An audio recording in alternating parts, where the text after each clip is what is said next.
This is your WCFW Daily News Roundup for 105.7 CFW in Chippewa Falls and 93.5 The Tap in Eau Claire.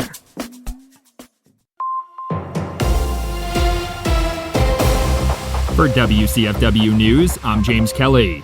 The Eau Claire City County Health Department and North Lakes Community Clinic are inviting area residents to a pair of upcoming flu vaccine clinics. According to a press release, the agency will host a drive-through clinic at the Altoona Police Department on October 21st from 3:30 p.m. to 7 p.m. Interested residents must schedule an appointment ahead of time to get their flu shot at that clinic. There will be another clinic at South Middle School in Eau Claire on October 22nd from 3:15 p.m. to 6 p.m., which will accept both prior appointments and walk-ins.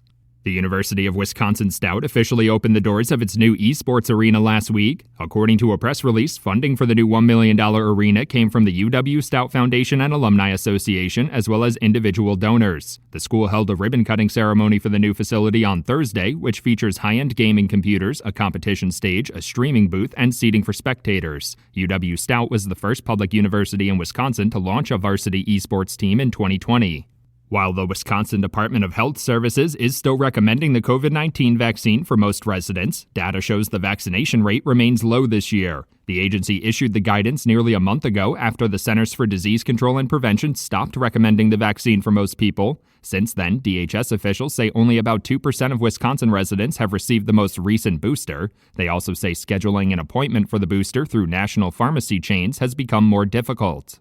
Wisconsin Attorney General Josh Kaul has announced the federal government has lifted its requirement that states assist with immigration enforcement to receive funds through the Victims of Crime Act. According to a press release from the Wisconsin Department of Justice, the state will retain access to over $24 million in federal funding for victim service programs. The immigration enforcement condition was challenged in a multi-state lawsuit filed in August, which argued the obstruction of that funding was unlawful and violated the Constitution. Congressman Mark Pocan crossed district lines to hold a number of town halls in western Wisconsin on Tuesday. Congressman Pocan visited Richland Center, Viroqua, La Crosse, and Eau Claire as part of what he called the This Is What a Real Congressman Does tour. During the visits, he criticized Congressman Derek Van Orden for not holding any in-person town halls and warned that the expiration of Affordable Care Act tax credits at the center of the government shutdown could cost Wisconsin families thousands more in insurance premiums. The Prescott City Council recently approved an agreement with Landmark Conservancy to provide residents with easier access to Pine Coulee Nature Preserve. The organization recently purchased 73 acres of land for the preserve as part of an effort to expand outdoor recreation opportunities in the area. The agreement will allow residents to park on Monroe Street and Cedar Lane and travel through the Pine Glen Cemetery to access the preserve. The agreement is meant to be a temporary solution while planning for a tunnel running under Highway 35 continues. Barron County residents are being invited to the second annual Patriot Palooza in Rice Lake next week to support area veterans. The event will take place on Saturday, October 18th from 11 a.m. to 5 p.m. at the Moose Lodge in Rice Lake. Point of Renewal Integrated Health and Lake Roots Company will host the community fundraiser, which will feature a raffle, a silent auction, and a bake sale. All of the proceeds raised at the event will go towards supporting area veterans, and any veterans that attend the event will also get to eat for free. Governor Tony Evers and the Wisconsin Department of Veterans Affairs have announced nearly $2 million in grant funding for 2 veteran memorial cemeteries. The grant funding comes from the U.S. Department of Veterans Affairs Veteran Cemetery Grants Program, which is meant to help upgrade facilities, expand capacity, and improve accessibility at veteran cemeteries. The Central Wisconsin Veterans Memorial Cemetery in King and the Southern Wisconsin Veterans Memorial Cemetery in Union Grove will each receive a portion of the grant funding.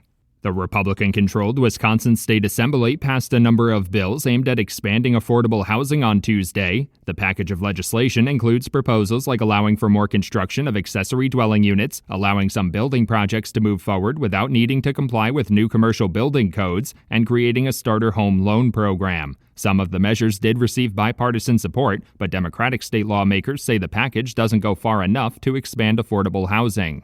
Democratic state lawmakers have introduced new legislation seeking to make it easier for families struggling with infertility to afford medical care. The Building Families Act introduced on Tuesday would require insurance companies to provide coverage for infertility treatments and fertility preservation services. Those medical services could cost families thousands of dollars currently, making things like IVF treatment financially out of reach for many residents. Assembly Speaker Robin Vos expressed support for IVF, but said he had not seen the bill yet. For WCFW News, I'm James Kelly. Game 4, Cubs and Brewers. Hi, I'm Mike Clemens with sports. Baseball, there will be a Game 4 tonight in Chicago. The Brewers losing to the Cubs last night 4-3. Chicago scoring all of their runs in the first inning, keeping their playoff hopes alive. On the brink of elimination, Cubs manager Craig Counsell. It's fun and stressful in the same sentence and the same light, and I think you feel both emotions a lot. Brewers manager Pat Murphy. Both teams come out firing. That's what it's about. They know us, we know them. There's a lot of emotion in the game, and it says something for both teams, really. NBA, the Bucks host the Pistons in preseason basketball tonight. Doc Rivers asked about that ESPN report that the Bucks discussed trading Giannis to the Knicks. It was a conversation where a team called, and John has been saying no now for 11 years. I don't know why this is a news story, but I guess it is. That's Doc Rivers with Sports. I'm Mike Clemens. That's your WCFW and the TAP Daily News Roundup from Civic Media. Subscribe to this podcast on Spotify, Apple, or wherever you find your podcasts. Find more news at WCFW.FM or thetap.fm.